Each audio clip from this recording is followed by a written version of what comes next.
हजुरकै पढिसक्नु भएको छैन भाइ? हजुर सर पढेको छु। यो फाइल हेर्नु न। हेरिदिनु त। हेर्दाखेरि भाइ चाहिँ इमान्दार जस्तो देखिन्छ। भाइको बानी एउटा कस्तो छ त्यो चाहिँ थाहा छैन है। भाइको चाहिँ सर्टिफिकेट यता त्यो त राम्रै छ। डकुमेन्टहरू छ। यता हेर भाइ आजभोलिको डकुमेन्टले मात्र त केही हुँदैन होइन। यस्तो एकछिन बाहिर भेटौँ न त, आधा घन्टापछि हुँदैन र? अरे सर किन बाहिर भेट्ने? मैले जागिर खाने त अफिसमा होइन, बाहिर किन भेट्ने? अरे भाइ जागिर खाने चाहिँ कार्यालयमै हो। हजुर माथिसँग यसो सेटिङ मिलाउनु पर्छ। त्यसरी अब एकछिन बाहिर भेटौँ न त, त्यसपछि बस्ने कुरा हुन्छ नि त भाइ। हजुर हुन्छ सर। ल ल भाइ। अफिसमा त्यो कुरा भएपछि छोरापात्र मालिकलाई भेट्न एउटा क्याफेमा जान्छन् र बाँकी नाटकमा।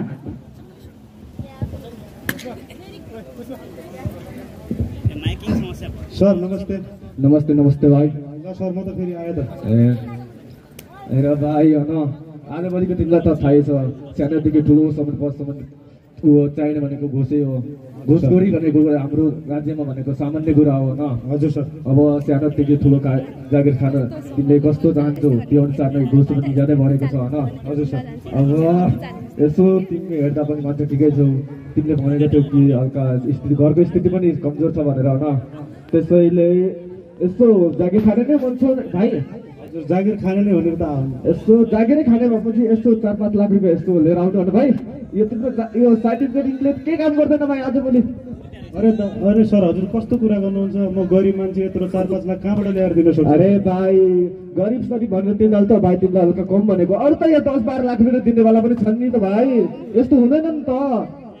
अनि के गर्नु त सर? म त गरिब मान्छे, म त सक्दैन सर। भाइ तिमीले अब यसो पैसा छुटाउन सक्दैन भने पछि मैले गर्नुपर्ने केही सक्दैन होइन? सरी भाइ मलाई माफ गरिदेऊ ल। हस् सर हुन्छ भाइ। एउटा कम्पनीमा उसले रिजेक्ट गरिसकेपछि पैसाको अभावले गर्दा उसले त्यो कम्पनीमा जागिर खान पाएन र छोरा निराश हुँदै चौतारीमा बस्छ र ऊ फेरि पनि हार खाँदैन र अर्को कम्पनीमा जान्छ आफ्नो डकुमेन्टहरू लिएर। ओहो सर नमस्ते। नमस्ते बाबु, के छ खबर? ठिक छ सर। यहाँ के कतिको कामले आउनुभयो?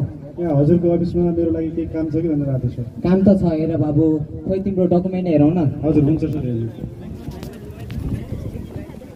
हेर बाबु डकुमेन्ट एकदमै राम्रो छ तिम्रो, सबै विषयमा उत्तीर्ण गरेका छौ, एकदमै राम्रो प्रथम श्रेणीमा उत्तीर्ण गरेका रहेछौ। डिग्री पनि एकदमै राम्रो छ, सबै राम्रो छ। एकैछिन है बाबु मेरो कल आयो। हेलो हेलो त्यहाँ जब छ भन्ने सुनिरहेको थिएँ, म मन्त्री बोलेको। हजुर नमस्ते मन्त्रीजी। नमस्ते नमस्ते। एउटा सचिवको हाम्रो काममा कार्यालयमा काम गर्ने सचिवको छोरालाई जागिर दिनुपर्ने थियो, त्यहाँ खाली छ भन्ने सुनिरहेको छु। त्यहाँ त्यसलाई हाल्नुपर्ने भयो है जसरी भए पनि? हजुर हजुर हुन्छ। फेरि तिमीले हालेन भने नि तिम्रो द्वारा जागिर धरापमा हुन्छ नि भाइ, बुझिरहेछ नि? फेरि हुन्छ मन्त्रीजी, मन्त्रीको अर्डर हो फेरि है। हुन्छ हुन्छ ल ठिक छ।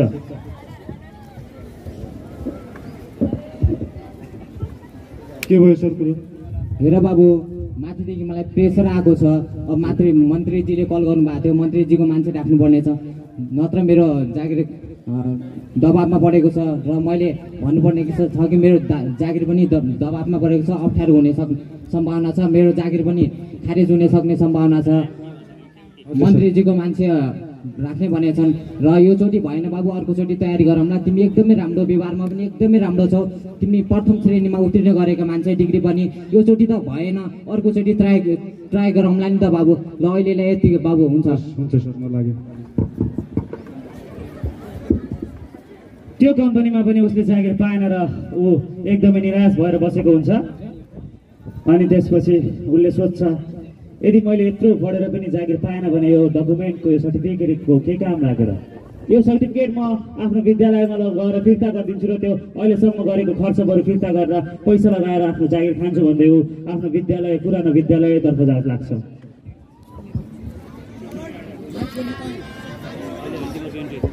हेलो कहाँ आएको? यहाँ केही नसोधिकन सिधै।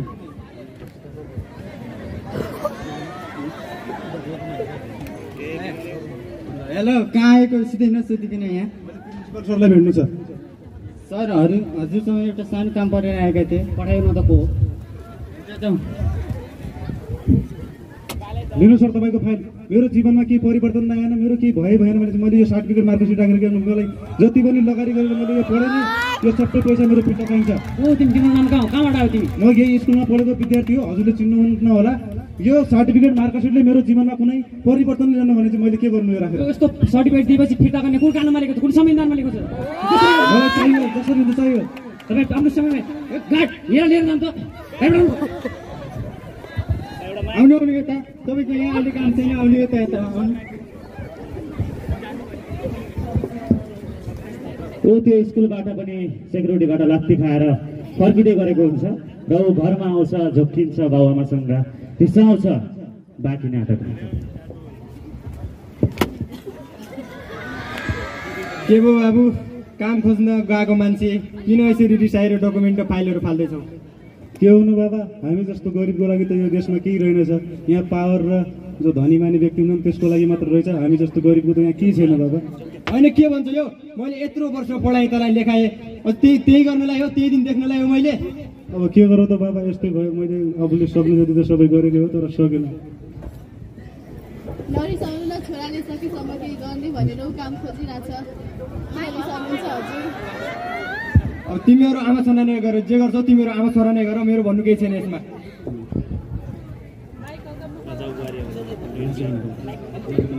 के भयो बाबु आज? के हुनु आमा, बिहानैदेखि 3-4वटा अफिसमा गएँ कामको लागि, कुनै पनि अफिसमा मेरो लागि काम मिलेन। यहाँ त धनी गरिबलाई त सबैले हेर्ने नै रहेछन्। धनी र पावरवाला व्यक्तिको लागि मात्र यो देश रहेछ, हामी जस्तो गरिबलाई त होइन रहेछ आमा। के भएर किन यस्तो भनेको बाबु तैँले? अब कामै मिलेन त आमा, मैले के गर्नु त अनि? अब के गर्छस् त बाबु तैँले? अब के गरौँ आमा, म त भोलि बिहान नै खाडी जान्छु सोचिरहेको छु। के भन्छ यो, खाडी जाने अरे? अब के गरौँ त आमा, मैले आफ्नो देशमा सक्ने जति सबै प्रयास गरेको हो। अब यदि सकेन त म के गरौँ त?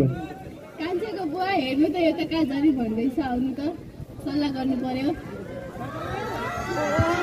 के सल्लाह गो फेरि आमा छोराको, के गर्यौ? बाबा, म त भोलि बिहानै विदेश जाने भयो, मलाई जसरी हुन्छ पैसा बनाइदिनु पर्यो। अब ठिकै छ, तिमी आमा छोरा मिलेर मलाई एक्लो बनायो, ठिकै छ। अब तिमीहरूले मिलेर गरिरहेको रहेछौ, तिमीहरूको चाल रहेछ, ठिकै छ। म गाउँ काजी साहबकोमा केही पैसा मागेर ल्याउँछु, ऋण पछि तिर्ने छँदैछस्। ल ठिकै छ बाबु, अब तैँले भनेको पनि मान्नै पर्यो। हस् हुन्छ बाबा, तपाईँ यहाँ बस्दै गर्नु, पैसा खोज्दै गर्नुहोस्, म चाहिँ कान्छीलाई भेट्न जान्छु है। ल त बाबु, ल हुन्छ।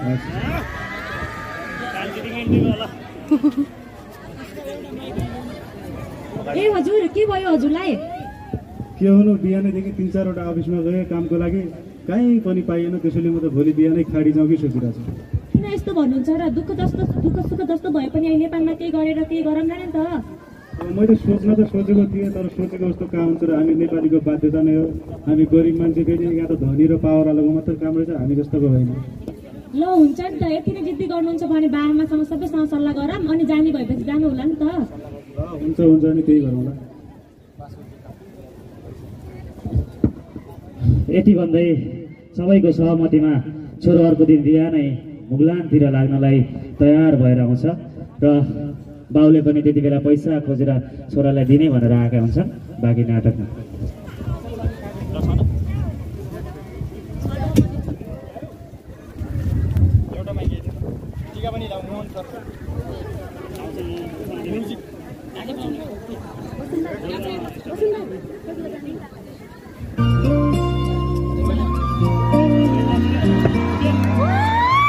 ल त अनि बाबामा म त जान लागेको रेडी भइसक्यो। रेडी भइकन जाऊ, हिँड आइज बाबु, सँगै लिएर जाऊ, आइज टिका लगाइदिन्छु। हुन्छ हुन्छ काका।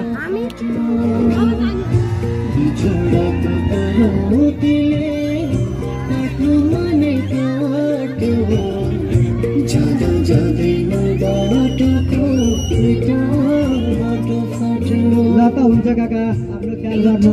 ल त बाबु, गएर फोन गर्नु है, पुगेपछि छिट्टै कल गर्नु है। म त बुढो मान्छे, कहीँनिर दमको औषधि सकिन्छ, पैसा हुँदैन, छिटो फोन गर्नु है। हुन्छ काका, हजुर पनि आफ्नो ख्याल गर्नु।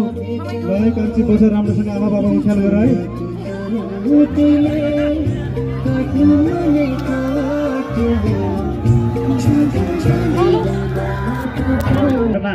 आज फेरि दुःखद खबर सुन्न पुग्छ। आकाशमा उडेर गएको कान्छो बाकासमा भएर आउँछ। परदेशी जीवन यस्तै रहेछ। अब उसको घरमा एकदमै नराम्रो खबर, दुःखद खबर पुगेको छ। त्यही कान्छीकी आमा छोरो विदेश गएको 3-4 वर्ष भइसक्यो। अहिलेसम्म एउटा चिठी पनि पठाएको छैन। कहाँ गयो होला त?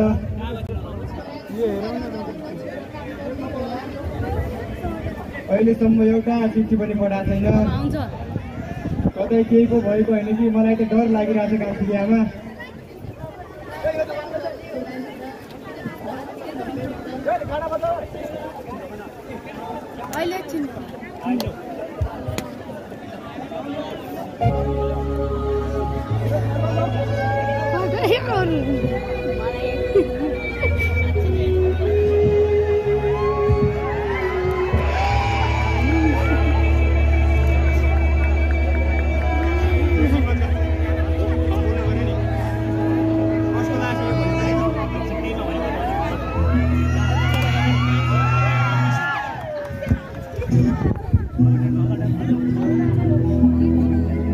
बाबु कान्छो।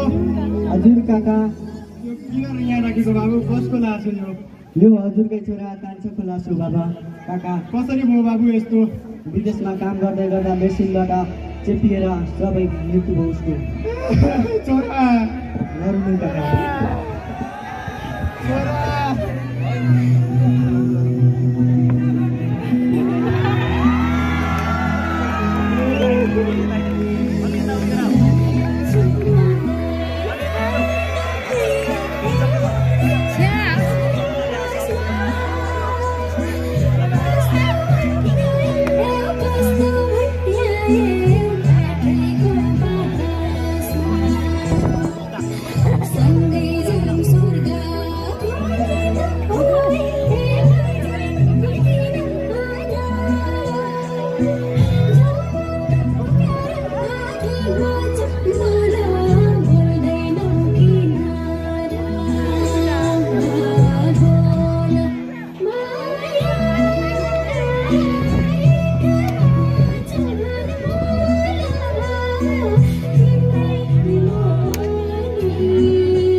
के यो यस्तै हो हाम्रो नेपालको समय? के यो यस्तै हो? खाडीमा गएका युवाहरू के आकाशमा उडेर जाने आउने बाकासमा? के यो यस्तै हो? सरकारले के गर्छ? बेरोजगारीहरू जान्छन् आकाशमा नि आउँछन् बाकास। यहाँ धनी र पावरवालाको मात्रै देश हो यो? के गरिब जनजातिको देश होइन र? के यो हाम्रो पनि देश होइन र? के यो मेरो पनि होइन र? मेरो पनि होइन र? मेरो पनि होइन र? यो देश मेरो पनि होइन र? मेरो पनि होइन र? यो देश मेरो पनि होइन।